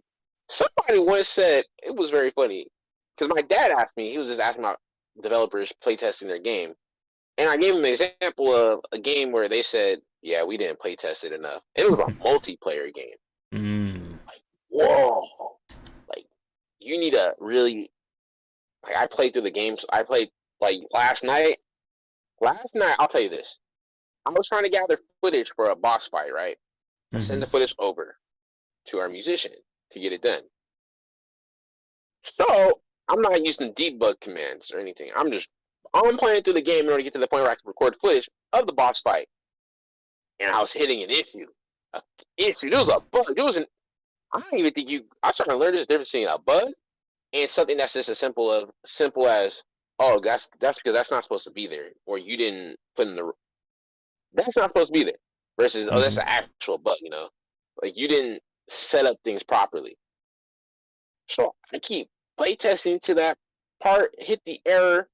Okay, exit out the level. I'm going into the editor now, adjusting stuff, and I'm still hitting the same error. Finally, after showing about 2, 3 hours, I'm like, okay, I fixed it. I found out what the problem was. Okay, I found out the problem. Now imagine we released the game and that problem was there. You can't. We're talking about an issue where you can't progress throughout the level. You're stuck. You play games like that where it just stops. Like you can't Mm-hmm. get any further. Like it is a very. I remember in Fallen Order. You play Fallen Order, No, I've Jedi I've seen footage Jedi of it Knight. though. There's a level where it was on the console. I was like, oh, the occlusion culling. Something was happening where I think I did with the occlusion culling. I was falling off the cliff, like it was getting stuck. No, I'm in between like the environment, like stuff like that. And then I'm googling. So I think I had to restart the. I think I had to delete my save and start over again. I think. No, no, no, no, I didn't. I think I had to restart the level. Mm-hmm. You don't want that. You don't want Yeah. those kind of issues. So as a developer, treat it like it's your house. You're inspecting all elements of your house before you release it to the public. Before you let the public. Well, I'm not letting the public in my house first. How about this? You have a roller coaster ride. You should be inspecting every piece of the roller coaster because that's a liability if something goes wrong and you didn't see it. So inspect every element of your game. And Mm-hmm. players are good at doing stuff to your game that you didn't intend to happen. Like there Mm-hmm. was times where people are recording. I'm like, why are you doing that? You're not supposed to do that. Like they found an issue. I'm like, you weren't supposed to go there in the first place. So in the next iteration, we fixed it. So now it's not even a problem. I have broken many games sent to me by developers when I play it on stream. Uh, For those of you watching, remember I played the game from, I think it was Lings, and the final boss script broke. I just kept summoning the boss again and again. I just kept pressing the button again and again. I think I killed them on stream. I hope that was a demo or a build before the release. Oh yeah, this was like pre-release, pre-alpha. Like this was not a, but like they were so sure that there weren't any major issues left, or they haven't found anything. And no, I just kept hitting the buttons like spawn the boss, spawn the boss, spawn the boss. And yeah, like again, no matter how sure you are that your game is perfect and wonderful and there's no problems with it, put in the hands of playtesters or show it to people, and they will probably prove you wrong within a few minutes. Oh yeah, they will find a way, and that's why I do question. Okay, let's say I let like 5 people playtest the game. Then they tell me these issues, right? Okay, we fix them. I scale up to about 1,000,000 people, and now it's so many more. The big difference between 1,000,000 versus 5 to 10 people, right? It's a very big difference. Mm-hmm. They start finding stuff on such a Yep. mass scale. That is one of my biggest fears. I'm like, Mm-hmm. what happens when I scale up? And it's like they all get these issues that weren't shown, that weren't apparent Mm-hmm. because we had limited amount of people playing it. Yeah. But I And know I went through every nook and cranny though. So mm-hmm. that's why I wonder. That's why it's a good thing to scale up before the release. Mm-hmm. And to Foreign's comment, I played an adventure game on my own. This was like late last year, and about halfway through, there is a very repetitive or replicable bug where if you do something, the game just soft locks. And it's something that, on the front or on the forum, like there's like 5 to 6 different threads about people getting stuck at the same exact point. And the developer kept saying, "Oh, we'll fix it," and it was never fixed. And again, like issues like that, I think we're past the point where indie developers can kind of, I don't want to say get away with it, but people are kind of accepting of a game because they think, an indie dev, they're not it's not a AAA game. It's okay if a game soft locks or if a game doesn't have those issues. And I think we're past that point. That if you release your game for, even if it's like $5 or $30, whatever, people don't want to deal with a buggy product. Like if there is something that is easily replicable that 90 to 100% of the people play the game are running into, and you don't fix that, that is going to look really harshly on you.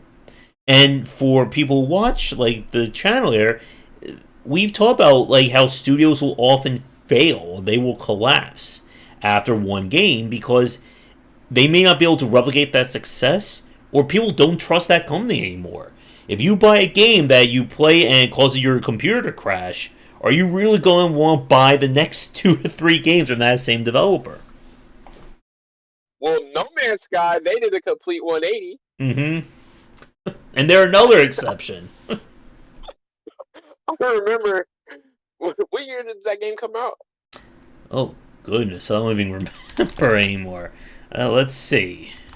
I have it for my PlayStation 4, but it's completely the reception is yeah, they did a 180.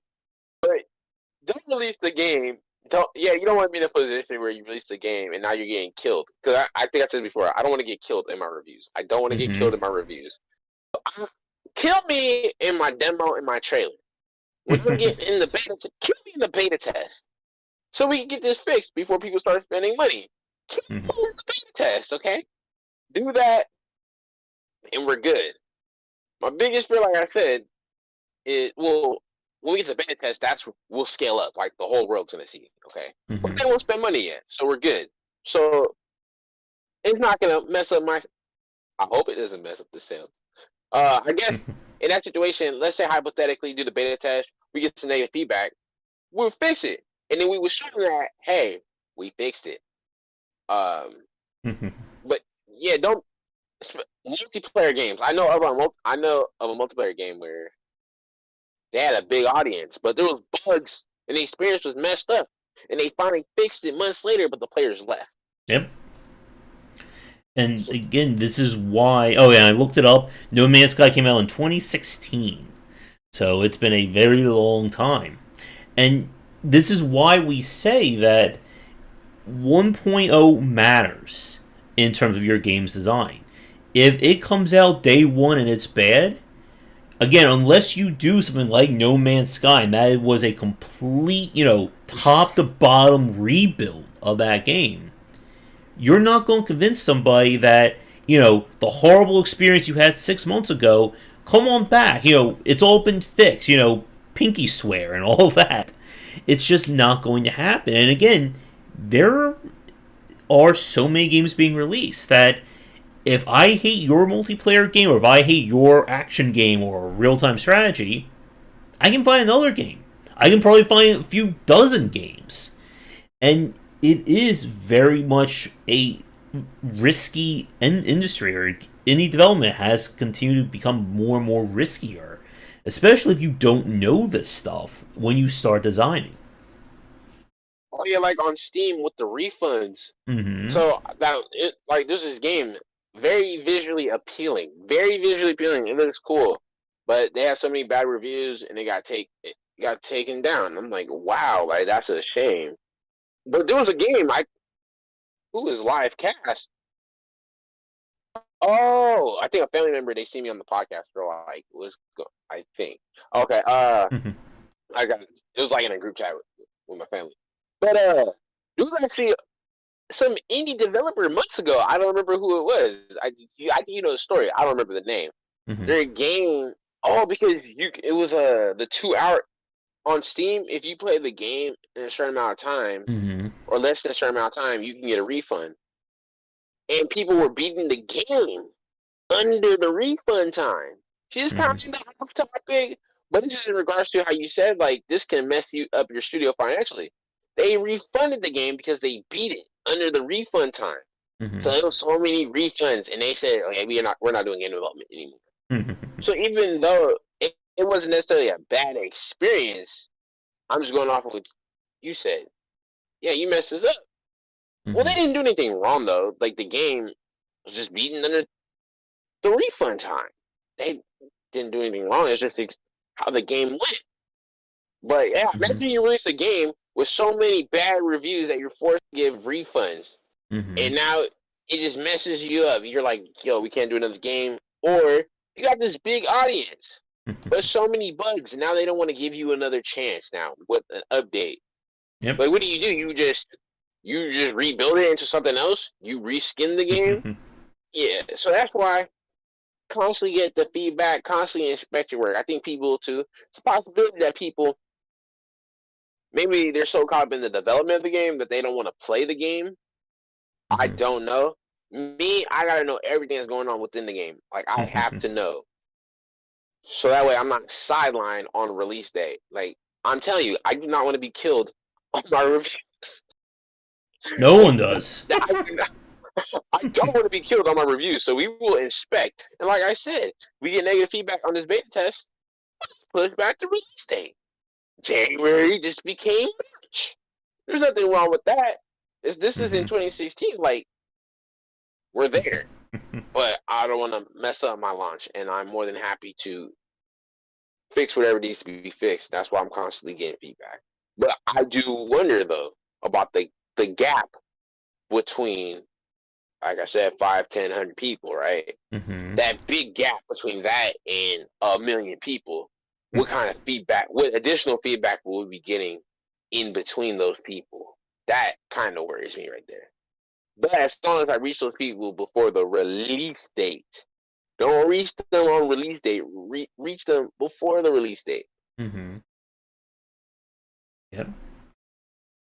And if you can't do that, your game is just not going to take off. And you don't want to rely on hopefully getting word of mouth 3 weeks, 2 months, 2 years after its release, because that's not how you really run a studio. And again, there's just so much more we can certainly talk about. But as a time check, we are about an hour and a half in, so I think we can probably start to wrap things up. If anyone has any questions for Traevon, please get them in now. But I guess as another point, like regarding Bullock, that right now, are you planning on putting this on Steam, or what platforms are you looking at? So right now, Steam and itch.io, Mm-hmm. we will, I believe, last I checked, I'm gonna double check, but I know I've seen it. You can do pre-orders on itch.io. So we'll open up the pre-orders on itch.io, and then you'll just wish list on Steam because Steam doesn't let any developers do pre-orders. You got to do the wish list. So itch.io and Steam, and if I find other platforms, can you buy on GameJolt, or am I mistaken? Mm, that I don't know. I don't do too much on GameJolt. Okay, but yeah, itch.io and Steam. Before a user has a question, obviously after the development, we will start working on porting to the consoles. I'll contact the companies necessary to get that, but we want to focus first on this PC build first before working on consoles. But yeah, itch.io. I thought Epic. Thought about it. It's a possibility, Mm-hmm. but definitely Steam. It's a possibility on Epic. It's about frames or fidelity. He said, "I have a question. One question. What is your wait? Is your question about the frames and fidelity, or should I Mm-hmm. type in the chat, Yeah, you or can can type. he hear me?" He can hear you. You can also type in the chat. Okay. But see, say something.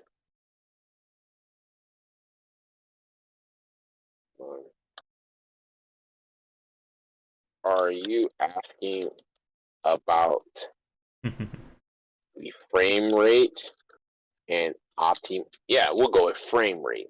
Yeah, he should be able to hear you because he is watching this live. So people for Some solid. people prefer solid frame rate. Others prefer high res and effects.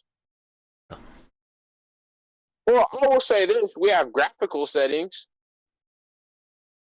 so you would adjust the graphical settings according to. Oh, that was my brother. That's my brother. My brother just responded. He just completely like, he after my train of thought. Okay, just asking your preference. So, are you asking my personal preference as a gamer, or are you asking what the preference, what the game is geared towards? I think he's. I think it's more your preference. Oh, as a gamer, my preference as a gamer, I'm gonna get the because it's not multiplayer. Like I don't play multiplayer games on my PC. Okay, no, that's a lie. I play Chivalry, but I learned Chivalry's on the consoles now, so I don't think I'm playing Chivalry anymore on the PC. But if I'm playing a single player game, I'm gonna get the best possible graphics as possible with the best performance. So I'm gonna maybe go with high res or ultra. We're just beyond ultra. Like I play Total War, I put as high as possible, but make sure my performance is good at the same time. Did I answer your question? I'm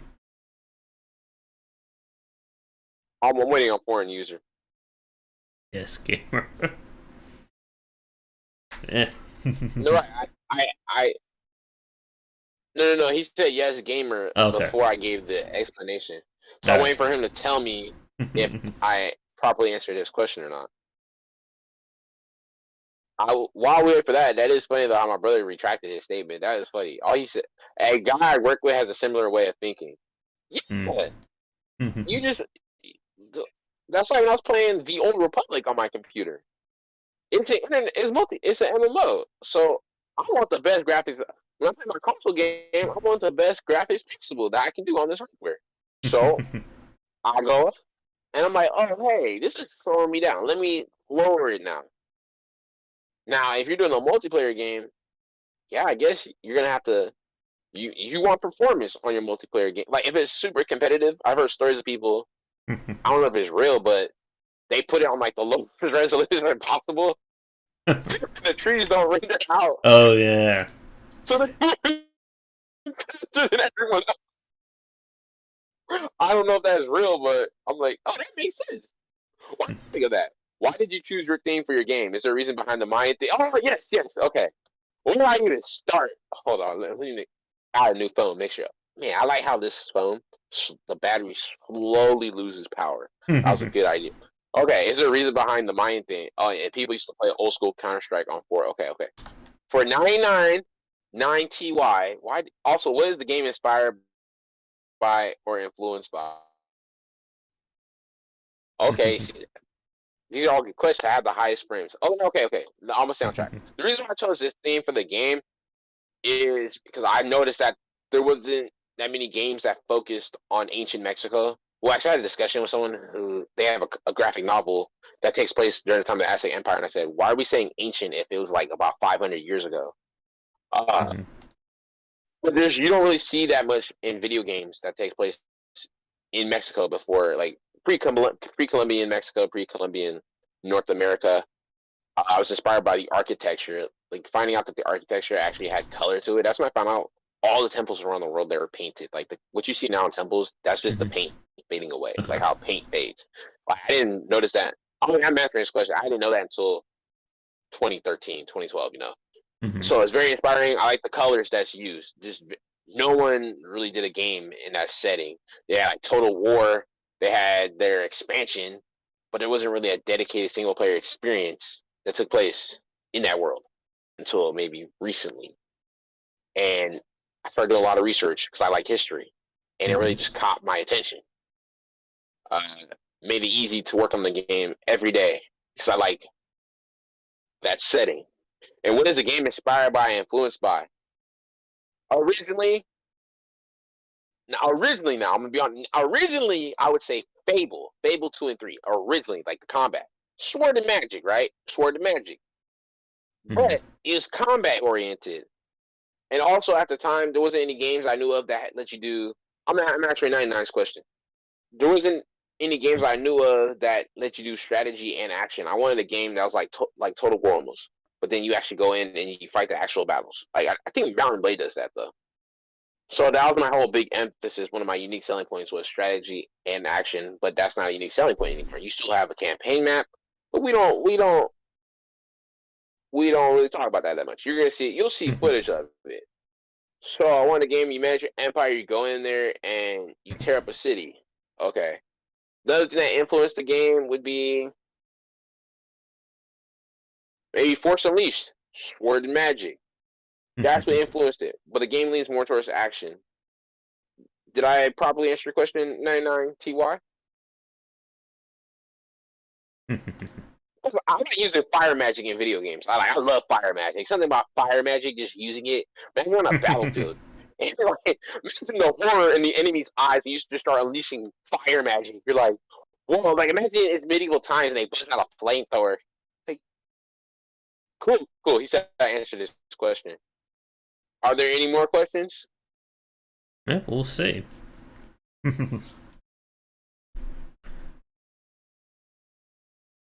One of my favorite games was Fable 1. Yes, Fable. Like the idea of just running through towns and causing mayhem. Since you're making an action game, do you have an animator on your team or are you using assets? I tried making an action game prototype and spent hours making animations. Okay.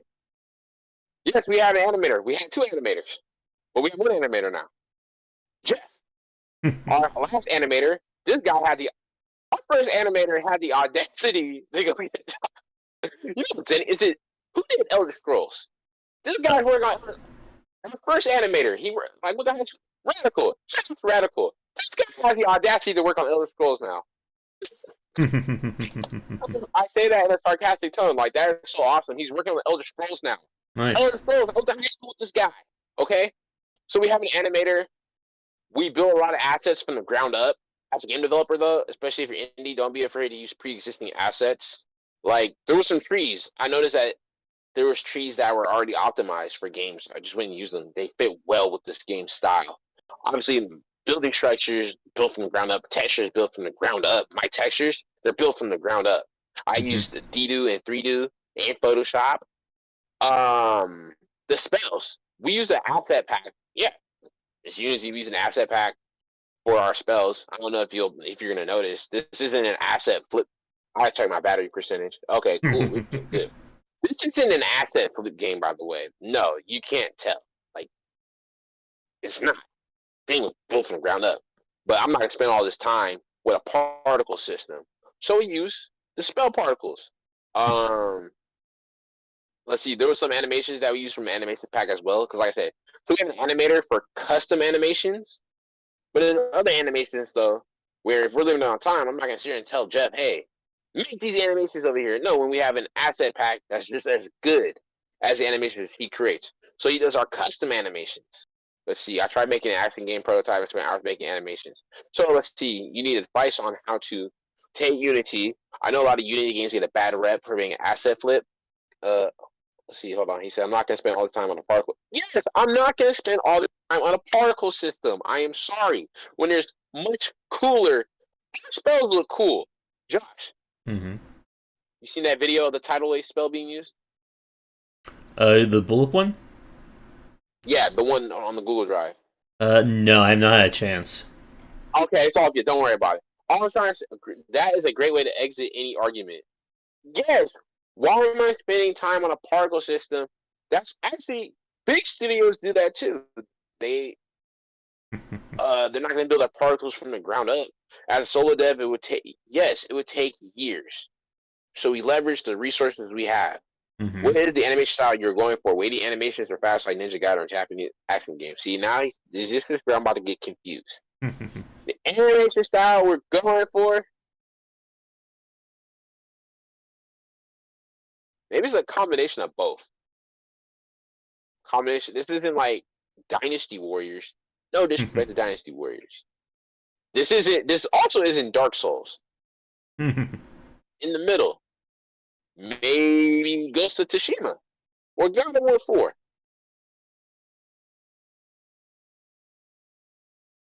Hey man, these are good questions, by the way. These are very good questions. Do you have more? I'm looking at the chat. I'm asking the chat, do they have more questions? Yeah, like getting like the animation right for these games is such again like another one of those polish elements that if you don't do it right, it just really hurts the sense of the game. Like even like in first-person shooters, we talk about gun feel or gunplay a lot. That if it doesn't, again, like this just really gets at like a lot of action-based games. That if it doesn't feel right to control, or if it just feels awkward, people are just going to tune off from it. Yes, you want to make sure your animations are in sync with the style of the game. Make sure they're appropriate for the game and the flow. Because the animations, they will determine the flow of the game. Like I said, a good example, like I said, Dark Souls, Dynasty Warriors, God of War. Different animations, different type of games. So you want to make sure you're using the appropriate, even in shooters too. There's a difference between Call of Duty versus Mass Effect. I'm trying to think. I'm thinking versus Halo versus Far Cry. That's all the questions I have. We all know what we want for the game, but the execution takes a lot of mastery, which is why companies spend so much on art and animation. Yes. How do you settle on a difficulty and decide when it's tuned for the average player you're looking to? That is a very good question. So first of all, I suck at video games. But at the same time, I know that as a developer, I'm going to do a lot better in this game than the players. Because I noticed that players take longer to complete levels, longer than I do. I'm like, whoa, the playtime for the game just went up. This is awesome. How do you settle on difficulty and decide when it is tuned for the average player you are looking to attract? Oh, that's quite simple, actually. You test it with the players. Let the players play it. Let your target audience play it, and they'll tell you. They will tell you. And you just ask them up front. Like, you ask them. when you're testing, you have specific questions in mind. Like, what are you trying to? Mm-hmm. You know what you're trying to achieve with the testing. I need to know. So I ask them up front, and they'll tell me if this is too difficult, too easy. That was a good question. Yep, and you have to again like figure out what is going to be like the baseline experience of your game, because if you make it we just had a conversation that's going to go probably just before New Year about what people want out of a game. Some people want that super hardcore, like Way of the Samurai level of realism where one hit is an instant kill. And while that's great and all, more people may want something a little bit on the easier side. And if you don't figure out what you want or what your accommodations are, you may end with a game that just doesn't appeal to anyone in that market. Right, we don't do one hit kills. That's not our target audience. That's actually, which that was a good example of what you just said. I know I keep going back to the Dark Souls because that's a very good example as well. As to your target audience, it's like the feel, because the one hit kill is a different feel. Oh, my dad, that was my, it was like that. That's my dad, Ernest. He just, what was it, What was I saying? Tashima feels completely different. I keep saying this, it's completely different from Dark Souls. I'm Mm-hmm. not going for a one hit kill. Now we got some techniques in this game where you can do some damage. You can wreck them, you know. Mm-hmm. You gotta know what you're going for. So you wanna know your target audience, what is it you're trying to do with your game? Yeah, it's cool, it's Mm-hmm. unique, but can it be tied to something that's already existing, you know? So the players can identify with it? Like, is it super niche? Like, you need to know it's good to have a triple A example, or not even triple. Like, let me think of an indie game. I'm trying to think. Okay, you got like, is Cuphead an indie game? Like, is that considered an indie game? It's kind of Because debatable at this point, considering their backing from Microsoft. yeah, no, that's hard. These days, it's kind of hard. Like, okay, Dead Cells was an indie game. Okay, Mm-hmm. Dead Cells is an indie game, right? Okay, then maybe your example could be Dead Cells. It's an Mm-hmm. indie game, but it plays triple A. Like, it's polished. How about that? It's a double A game. Mm-hmm. You get the point.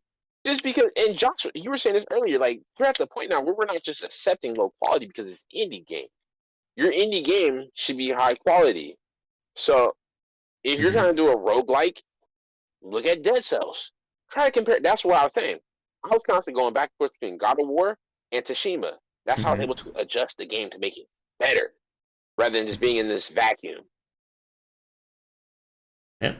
And you can't design a vacuum these days, because I've seen developers again struggle with that. That they'll just never look at anyone else's games. They'll never try and do anything, and then wonder why nobody's playing my game. And most likely it's because your game is just not up to par with what everyone else is doing. Yeah, like they always say, it's because I didn't. Oh, I gotta watch how I say this. Um, Make sure your game is up to par for a commercial release because people are going to be spending Mm-hmm. money on the game. Now, this isn't a $500,000 car. Okay, I get it, but people are still like, you're trying to get people to spend their money on your product. This is a remind yourself that this is a commercial product, and that actually helped me improve the game. I always say to myself, this is a commercial product. Is this appropriate for a commercial release? The indie Mm-hmm. game must be either fun, intriguing, or charming. Games are cheaper now. Now time is more expensive. Mm-hmm. Time is more expensive. Yep. I'm trying to plug in my charger. Like, time is much more expensive, and you gotta ask yourself, like, why? Oh, a coworker once told me. He said it was last year. He said you're competing with Ghost of Tsushima. So I said, hey, did you play the demo? And he told me that. He said, hey, He said, hey, right now you're competing with Ghost of Tsushima. And I said, that's fair. That is fair right there. Why Mm-hmm. should he take time away from Ghost of Tsushima to play Buluk? This was last year when Tsushima first came out. Mm-hmm. So you know what I did? I increased the standard of the game. See, Mm-hmm. I don't think money is an issue. Free to play games still fill that niche for people now. It's all about time. You have to make it worth their time. Well, And, yeah, like it's just make sure your game is fun. Like people, can you build the game that people actually want to play? Like yes, mm-hmm. there's some uniqueness to it, might be some nicheness to it, but make sure people actually want to play the game. You don't want to build a game and then kind of find no one wants to play it.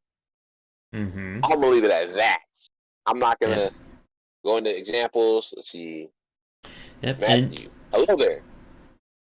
yep. And I mean, from telling me May's worth hours, and these days it's telling them that it's worth minutes of their time. Because again, they don't need a lot of reasons to stop playing a game. And if your game has just one reason, that may be enough to get them to refund your game. And like we said earlier, like people don't need to hold on to a bad game anymore. If a game pisses me off and it's under 2 hours, it's going back. Steam has that no ask or no trouble policy there. That if it's under 2 hours and I want to return a game, no matter what the reason is, I'm getting my money back. And you have to be very mindful of what consumers expect. Right, because they're the consumers. I treat the I'm about to plug in this charger. I treat the marketplace and consumers like the ocean. I don't know if you ever swim in the ocean, but there's a tide, right? That tide Mm-hmm. is gonna. You're not negotiating with that tide. Like you better know how to swim. You know what I'm saying? So these Mm-hmm. people, they're spending money. These people, they're spending money on your product. So it has to be good. There's an expectation that the product. Like I don't understand how you can really. Well, I know, but you need to understand. If you release something and you want that transaction, these people, he says VAWR tech. What is that? What is that? I'm gonna just ask. That What is is looks like that? that's a bot. Because we've been getting a few bots lately. I guess with just how much things have been growing. Yeah, so let Well, me. first of all, congratulations on the growth. That's that's that reminds me of one time. Mm-hmm. I guess the game was pirated in Russia, which I'm like, how do you pirate a game that's not even? Oh, they deleted their message. How do you pirate a game that's not even out yet? But okay. Uh, hold on, I'm plugging in my charger. The bot is made of bot. What? I have to ask, Matthew, are you a bot? Oh, he report. Okay, okay, cool. That's funny how he said that right as I asked. So evidently, Matthew, you are not a robot. Okay, the robot that you reported was a robot. Okay, that we obviously know now.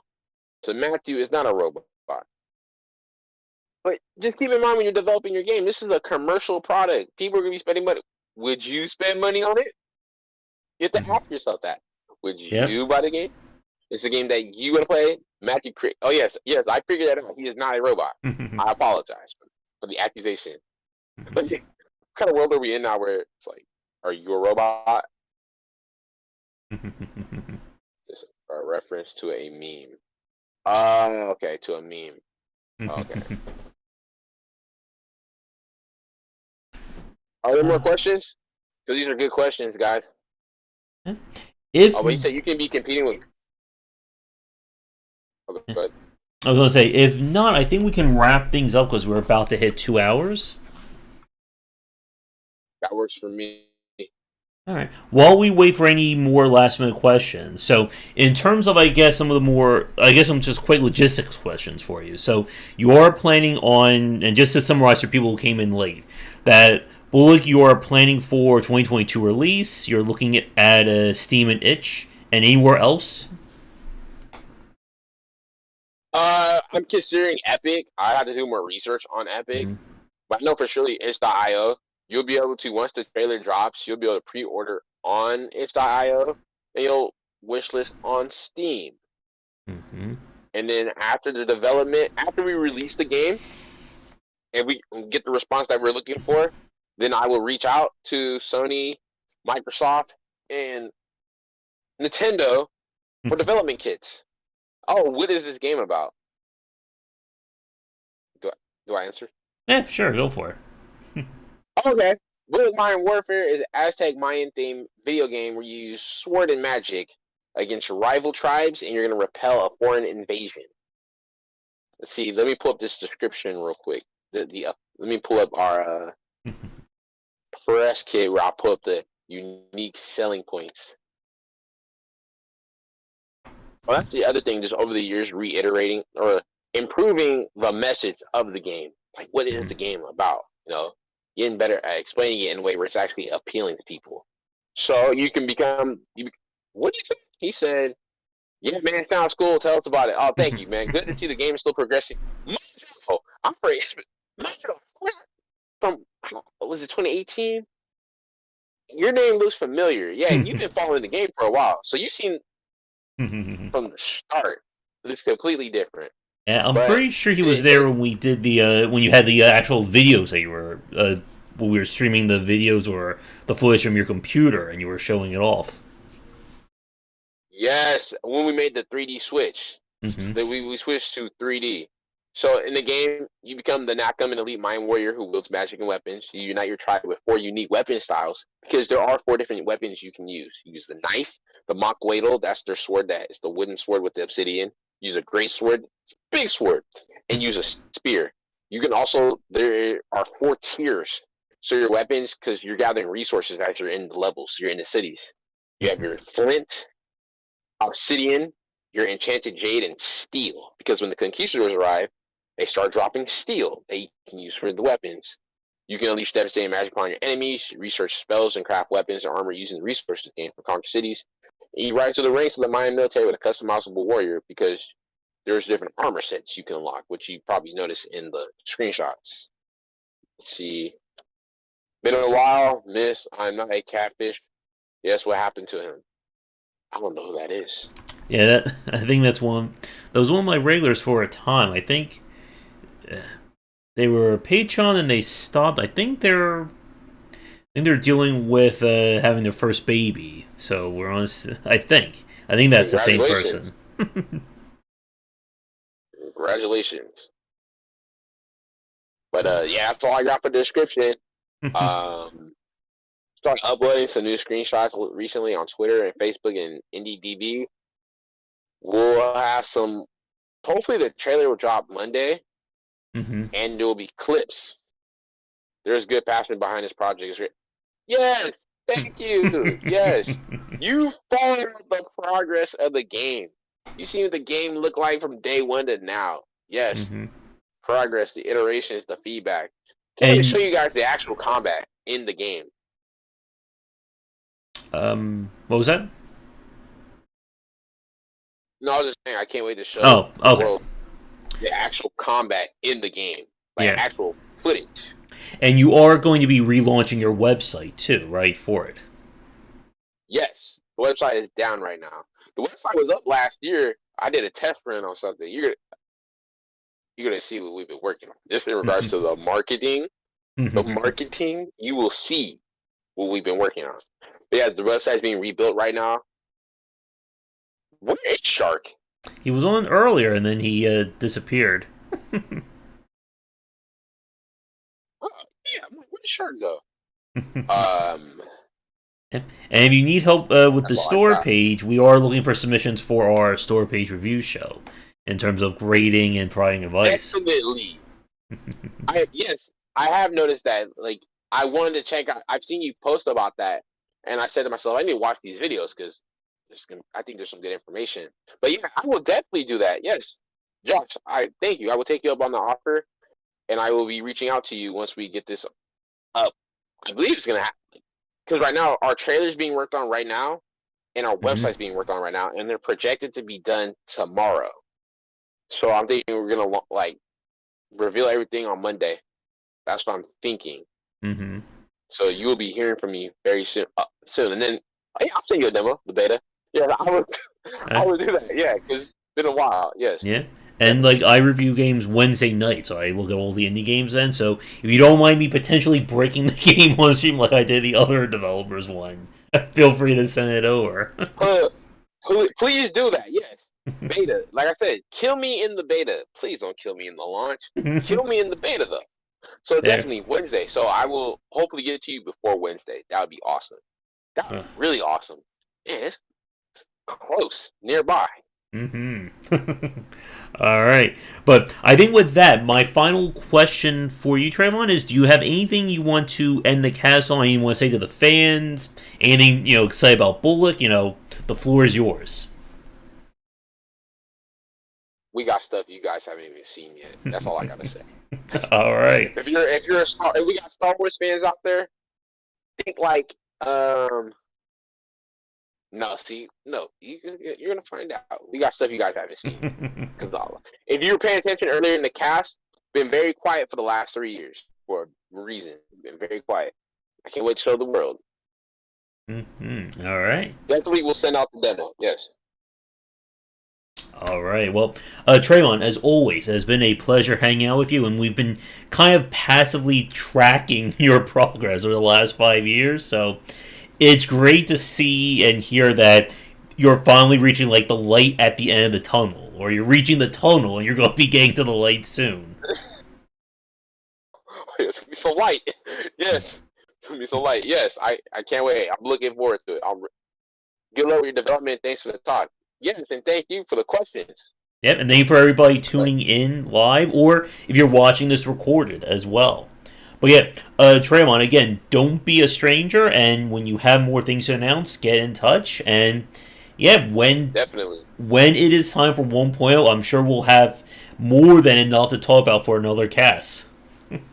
Post mortem.